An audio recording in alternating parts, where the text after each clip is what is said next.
Red Bull est l'une des équipes qui a placé beaucoup d'espoir dans les nouveaux règlements techniques qui entreront en vigueur à Barcelone, notamment en ce qui concerne McLaren. Les performances de la MCL 39 seront mises à l'épreuve, car il faisait partie des équipes qui exploitaient largement l'élasticité aérodynamique. Avec cela en tête, aurons-nous une bataille serrée pour le championnat du monde des pilotes? Et si oui, comment cela se passera-t-il pour McLaren, qui a déjà du mal à gérer ses pilotes? Il y a beaucoup de doutes sur les performances de la voiture en ce qui concerne la nouvelle directive technique de Barcelone, qui devrait interdire toute flexibilité de l'aileron avant. Ce problème a été porté à l'attention de la Fédération internationale de l'automobile par Red Bull et Ferrari, deux équipes qui estiment que McLaren a utilisé des méthodes extraordinaires pour contourner les règles et construire techniquement une voiture illégale qui n'est pas conforme au code sportif. Néanmoins, l'instance dirigeante a refusé de déclarer illégale une quelconque voiture sur la grille.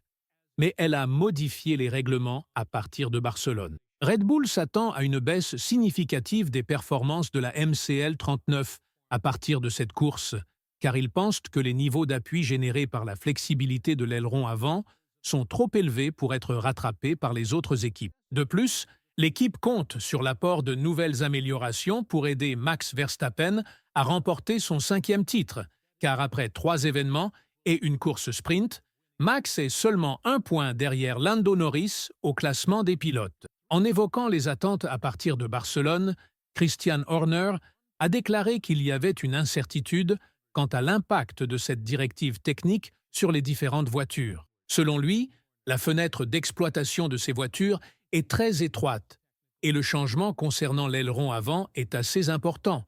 Il sera donc intéressant de voir qui et comment cela affectera. Il n'y a aucune garantie, mais l'équipe sait précisément quelles parties de la voiture doivent être améliorées, et elle travaille très concentrée sur ces points.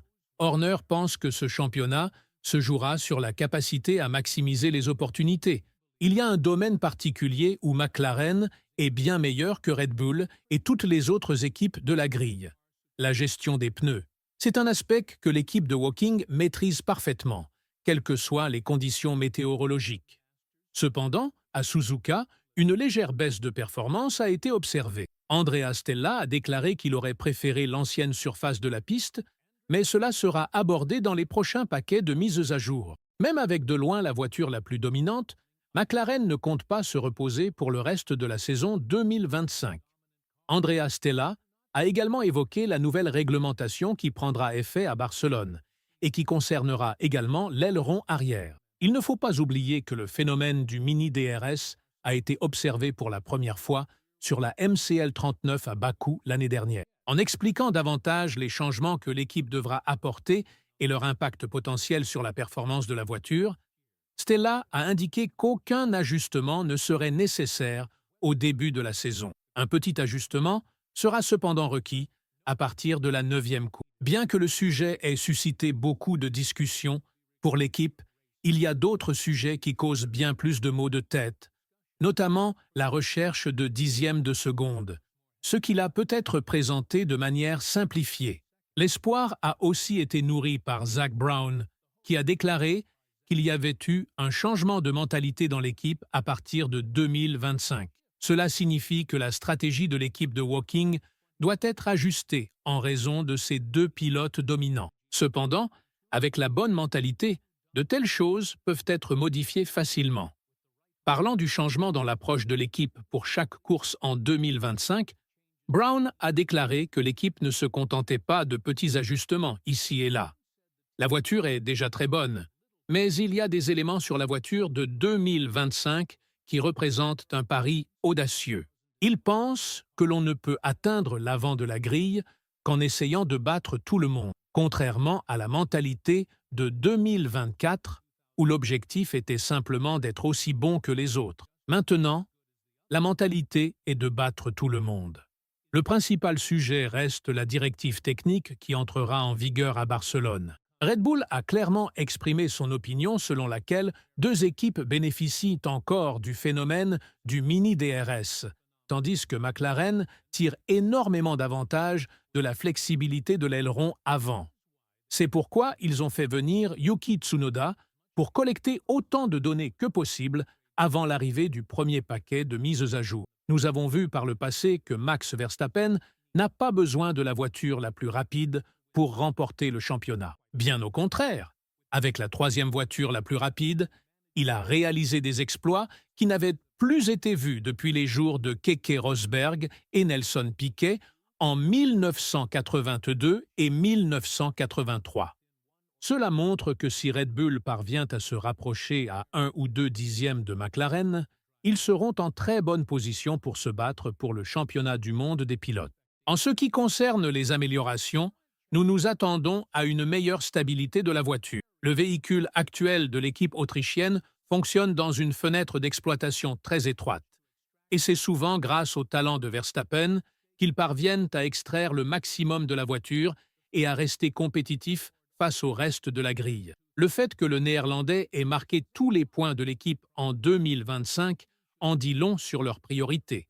Peut-être ne devrions-nous pas les juger pour avoir construit la saison autour de Verstappen et de ses besoins en matière de voiture. Le quadruple champion du monde a déclaré qu'il y avait encore beaucoup à venir de la RB21, car l'équipe n'a accompli qu'environ 25% des progrès souhaités concernant les problèmes d'équilibre aérodynamique. Expliquant davantage, Verstappen a dit qu'ils connaissent leurs limites et doivent essayer de les surmonter autant que possible. Le problème n'est pas encore résolu, mais il espère qu'il le sera bientôt, bien qu'il ne puisse pas donner de calendrier.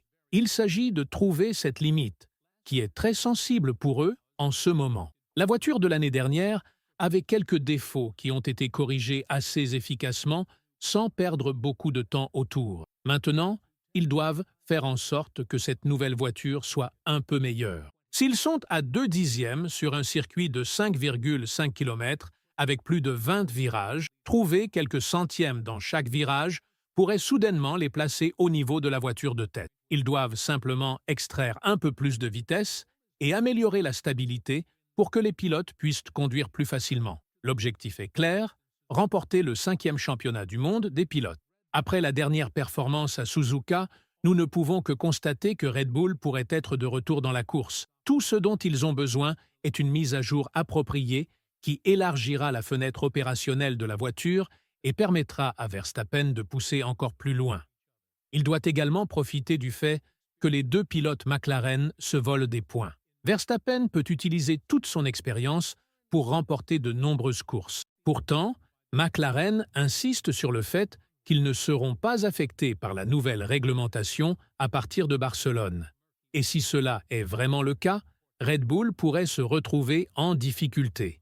Il est aussi important de noter que Helmut Marko a donné à l'équipe un préavis de 5 courses pour introduire des améliorations, précisant que toute introduction après cette période serait trop tardive pour encore se concentrer sur 2025.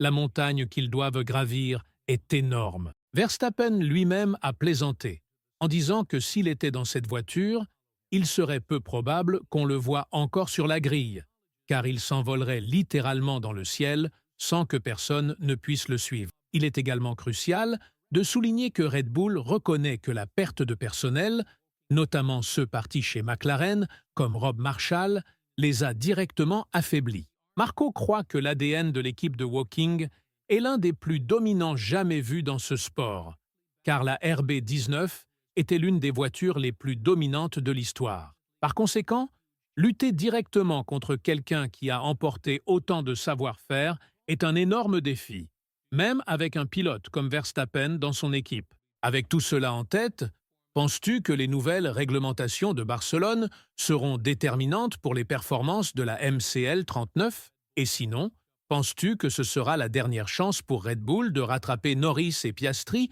et de se battre pour le championnat du monde des pilotes? Dis-le-nous dans les commentaires ci-dessous et clique ensuite sur la vidéo qui apparaît maintenant sur ton écran.